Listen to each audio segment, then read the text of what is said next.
Hello guys, আসসালামু আলাইকুম। আপনারা কেমন আছেন? আমি অনেক ভালো আছি। আজকে আমি আবারও চলে এলাম একটা ছোট্ট মিনি ব্লগ নিয়ে। কিন্তু আজকের মিনি ব্লগটা সকালে নয়, বিকালে। কারণ আমি সকালে একটু কাজে বিজি ছিলাম, তার জন্য কিন্তু বিকালবেলা ব্লগটা করতে হচ্ছে। আজকে আমাদের সঙ্গে এত বড় ঘটনা ঘটে যাবে, আমরা কল্পনাও করতে পারি না। আপনাদের দেখিয়ে দিচ্ছি কী ঘটনা। আমি হাসবো না কান্না করবো আমি নিজেই বুঝতে পারছি না। চলো।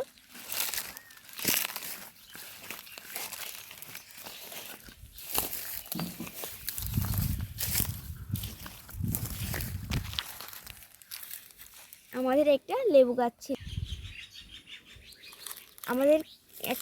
লেবু গাছ ছিল ওই লেবু গাছটা আমরা ছোটো থেকে বড় করেছি, কতবারই লেবু ধরেছি, খেয়েছি। তো এবার যে এত বড় একটা ঘটনা ঘটেছিল আমরা ভাবতেও পারিনি আর কল্পনাও করিনি। আপনারাই দেখুন ঘটনা কী ঘটেছে।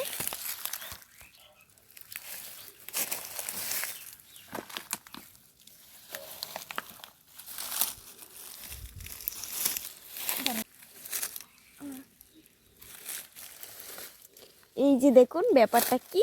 আসলে আমাদের একটা ছোট্ট লেবু গাছে কিন্তু এত বড় বড় ফল হয়েছে। লেবু এত তাড়াতাড়ি যে ফল হয়ে যাবে আমরা কল্পনাও করতে পারিনি।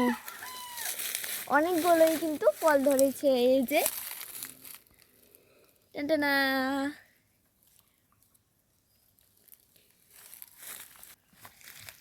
এই যে ভিতরে কিন্তু আরও আছে।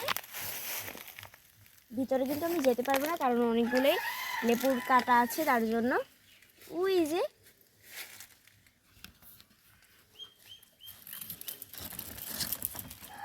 দেখলেন তো কেমন লাগলো।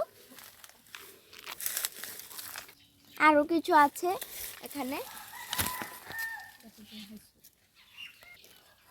এই যে দেখুন অনেক কিন্তু লেবু ধরেছে গাছে।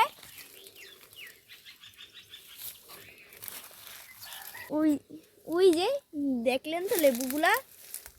আমাদের এত ছোট গাছটায় এবার এত তাড়াতাড়ি যে এত সুন্দর ফল হবে আমরা কিন্তু কল্পনা করতে পারিনি। অন্য সময় কিন্তু লেবুর ফল হয়, কিন্তু এত তাড়াতাড়ি হয় না, অনেক দেরি করে কিন্তু লেবু হয়। আসলে ঘটনাটা হলো, আমাদের বাড়িতে আমার একটা দিদি এসে বলল, দেখ গিয়ে তোদের গাছে অনেকগুলো লেবু ধরে আছে। আমি তো প্রথমে মনে করেছিলাম আমার সাথে দুষ্টুমি করছে। তো আমি বললাম ঠিক আছে দেখবো। তারপর আমি খাটে বসে বসে ভাবলাম যে একবার কি দেখে আসি তো দিদিটা সত্য বলো না মিথ্যা। তারপর আমি কিন্তু এখন এসে দেখি, ও বাবা, চোখ তো কপালে উঠে গেল। এত সুন্দর সুন্দর এত বড় বড় কিন্তু লেবু ধরেছে আমাদের কাছে এত তাড়াতাড়ি।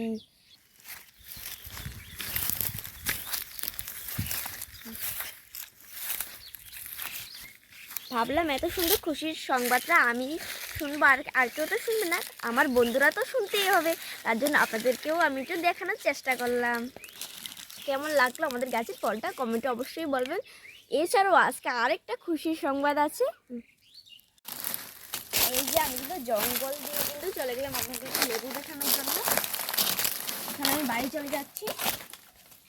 আর আজকে আরেকটা খুশির সংবাদ হলো, আমার দিদি নাজিয়া, তারপর আমার দাদা ভাই আসবে। আপনারা সবাই নাজিয়াকে চেনেনি, আর বলতে হবে না নাজিয়াকে।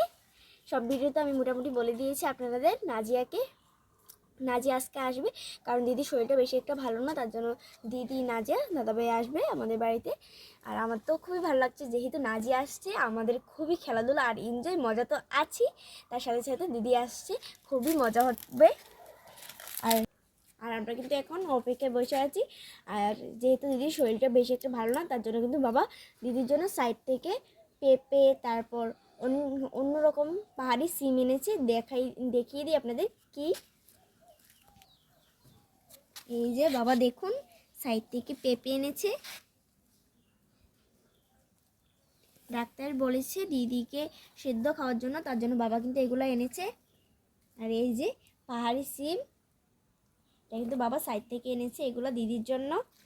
এখন আমরা অপেক্ষায় বসে আছি নাজিয়া কোন সময় আসবে।